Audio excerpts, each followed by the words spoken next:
नमस्कार दोस्तों, स्वागत है आपके अपने YouTube चैनल में। दोस्तों, आज हम जानेंगे Rajasthan fire service question practice set 47। तो उससे पहले चैनल पर नए हैं तो एक बार सब्सक्राइब का बटन जरूर दबा दें।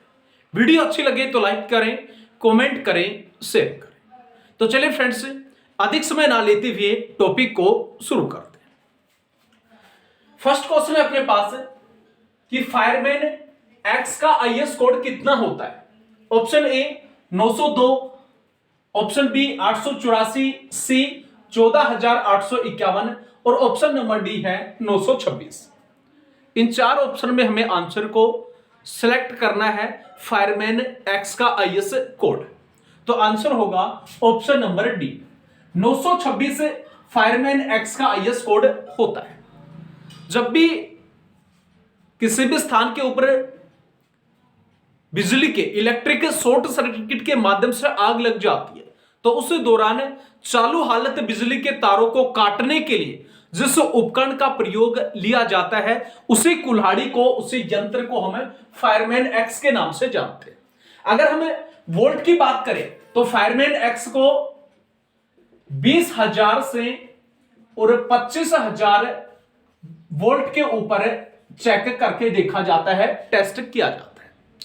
यूज की अगर हम देखें कि कितनी वोल्ट के ऊपर इस लाइव इलेक्ट्रिसिटी के ऊपर हम फायरमैन एक्स का यूज कर सकते हैं, तो 3,000 वोल्ट की जो बिजली होती है उस चालू हालत की बिजली के तारों को काटने के लिए से फायरमैन एक्स का यूज हम ले सकते हैं। ठीक है, तो इसी का आईएस कोड के बारे में पूछा है तो 926 फायरमैन एक्स का आईएस कोड होता है।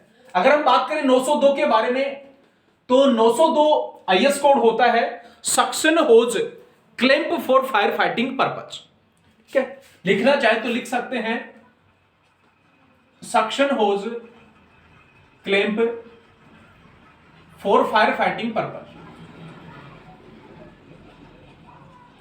इसके बाद आता है 884 आईएस कोड होता है फायर होज रील होज का। और इसके बाद आता है 14,851 आईएस कोड होता है fire hose maintenance. Fire hose maintenance. ठीक है, नेक्स्ट क्वेश्चन की तरफ बात करते हैं। नेक्स्ट क्वेश्चन अपने पास है कि एक कैलोरी कितने जूल के बराबर होती है। ऑप्शन ए 2.52 जूल के बराबर, ऑप्शन बी 5.28 जूल के बराबर, सी 4.18 जूल के बराबर, या ऑप्शन नंबर डी है अपने पास में नन ऑफ दीज। तो इन चार ऑप्शन में हमें आंसर को सिलेक्ट करना है। तो एक कैलोरी जो है वो कितने जूल के बराबर होती है, आंसर होगा ऑप्शन नंबर सी 4.18 जूल के बराबर एक कैलोरी की वैल्यू होती है। अगर हम बात करें 1 BTU की तो 1 BTU बराबर होता है 252 कैलोरी। 252 कैलोरी। BTU बी से होता है ब्रिटिश, टी से थर्मल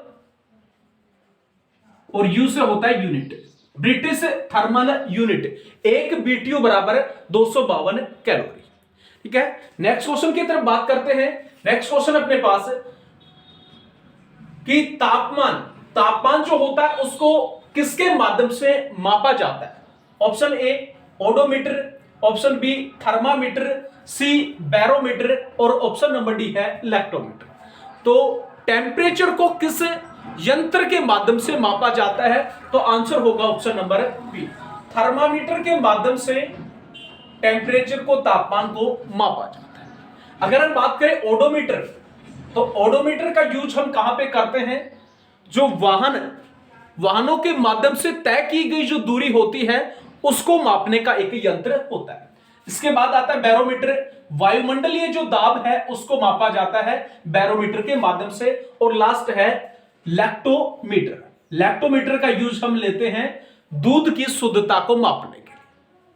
ठीक है, नेक्स्ट क्वेश्चन की तरफ बात करते हैं। नेक्स्ट क्वेश्चन अपने पास कि 50 डिग्री सेंटीग्रेड कितने फारेनहाइट के बराबर होता है।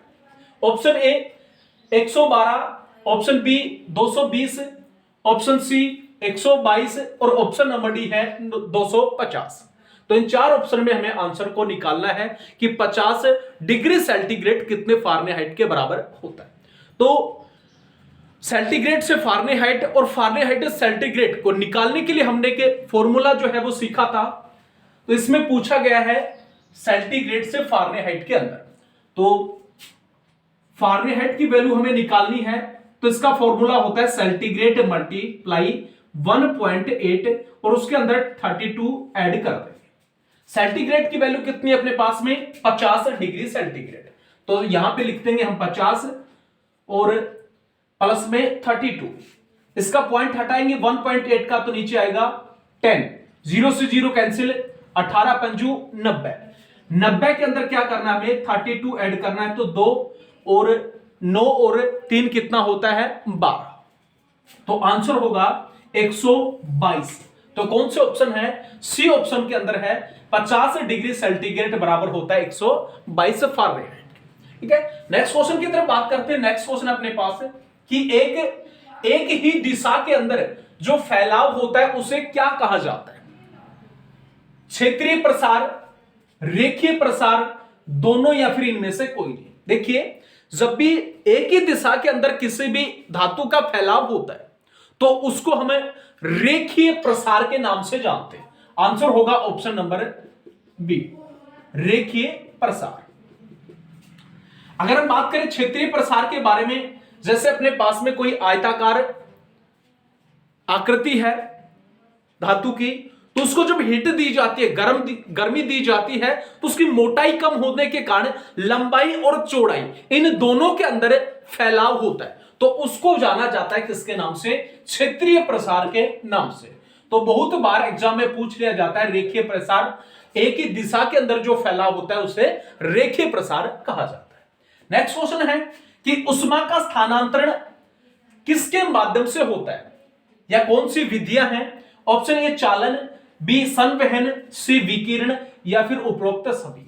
तो ऊष्मा का चालन कौन सी प्रक्रिया के माध्यम से होता है, तो आंसर होगा ऑप्शन नंबर डी, उपरोक्त सभी के माध्यम से ऊष्मा का जो एक स्थान से दूसरे स्थान पर जाती है।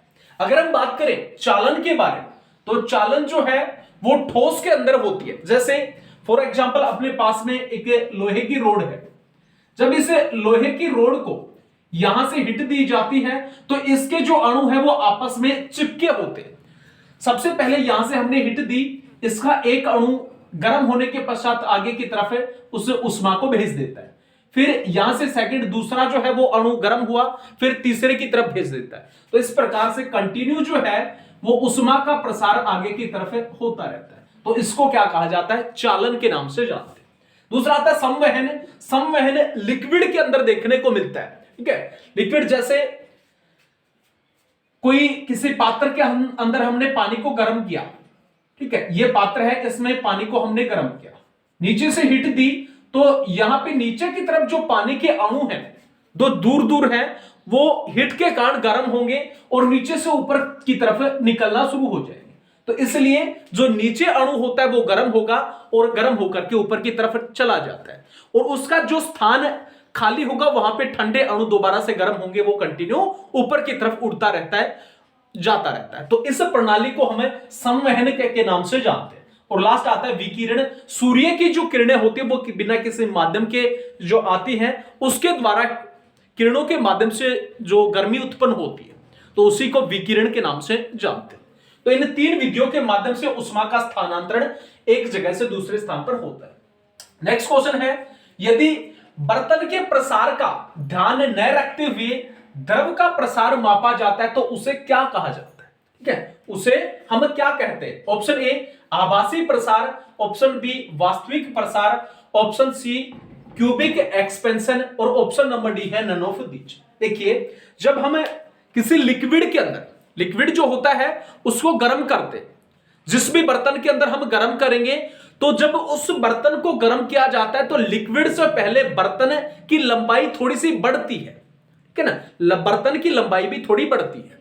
तो जिसके अंदर सिर्फ लिक्विड के प्रसार को मापा जाए, बर्तन के प्रसार को ना मापा जाए, तो वो क्या कहलाएगा। तो आंसर होगा ऑप्शन नंबर ए, आभासी प्रसार, जिसके अंदर जब किसी बर्तन में लिक्विड को गर्म करते हैं तो ओनली लिक्विड को मापते हैं, तो वो कहलाता है आभासी प्रसार।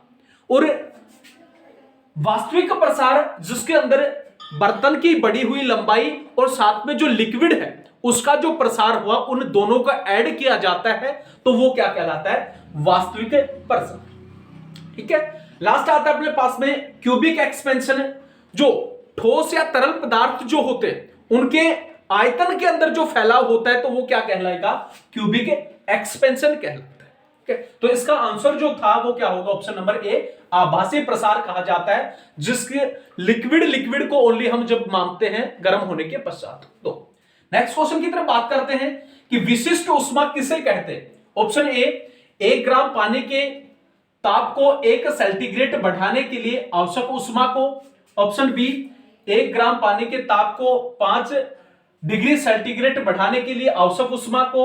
ऑप्शन सी है दोनों को, और ऑप्शन नंबर डी है नन ऑफ दीज। ठीक है, तो विशिष्ट ऊष्मा किसे कहा जाता है, 1 ग्राम जो पानी है उसके टेम्परेचर को, तापमान को 1 सेंटीग्रेड को बढ़ाने के लिए आवश्यक जो ऊष्मा होती है उसी को हम विशिष्ट ऊष्मा के नाम से जानते हैं। नेक्स्ट क्वेश्चन है अपने पास कि आग के कितने स्तर होते हैं, 3, 4, 5 या फिर 6। लेवल ऑफ फायर, आग के स्तर कितने होते हैं। सबसे पहले आता है शुरुआती स्तर। ठीक है, कौन सा, शुरुआती स्तर।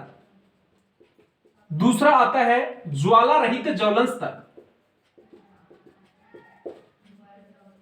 ज्वाला रहित ज्वलन स्तर। तीसरा आता है ज्वलन स्तर, और 4 पे जो आता है वो होता है गर्म या फिर उष्मीय स्तर। तो 4 प्रकार के आग के स्तर होते हैं, आंसर होगा ऑप्शन नंबर बी। ठीक है, आग के 4 स्तर होते हैं। नेक्स्ट क्वेश्चन की तरफ बात करते हैं। नेक्स्ट क्वेश्चन अपने पास कि माइल्ड बर्न के अंदर कितने परसेंट तक व्यक्ति जलता है। ऑप्शन ए, 1 से 20%, बी 21 से 31%, सी 31 से 70, और ऑप्शन नंबर डी है 70% से अधिक। देखिए, जो व्यक्ति जब कोई जलता है आग की लपटों के माध्यम से, तो उसको अलग अलग कैटेगरी के अंदर बांटा गया, mild burn, moderate burn, severe burn और वेरी सीरियस। माइल्ड जो बर्न है उसके अंदर रखा जाता है 1% से 20% तक। माइल्ड के बाद में आता है मॉडरेट बर्न, 20% से 31% तक। फिर आता है सवरे बर्न, सवरे बर्न के अंदर आता है 31% से 70% तक, और 70% से अधिक जो होगा वो कहलाएगा वेरी सीरियस, जिसके अंदर व्यक्ति की मौत निश्चित है, तो वो क्या कहलाता है, वेरी सीरियस। तो इसके अंदर क्वेश्चन में पूछा गया कि माइल्ड बर्न के अंदर व्यक्ति कितने परसेंट जलता है, तो आंसर होगा ऑप्शन नंबर ए, 1 से 20% तक जो व्यक्ति जलता है वो माइल्ड बर्न कहलाता है। 20 से 31 मॉडरेट, 31 से 70 सवरे, और 70 से ऊपर जो होगा वो वेरी सीरियस। ठीक है, तो ये थी आज की क्लास। वीडियो अच्छी लगी तो लाइक करें, कमेंट करें, शेयर करें। इसी प्रकार की इंटरेस्टिंग वीडियो आप तक आती रहेगी। तब तक के लिए जय हिंद, जय भारत।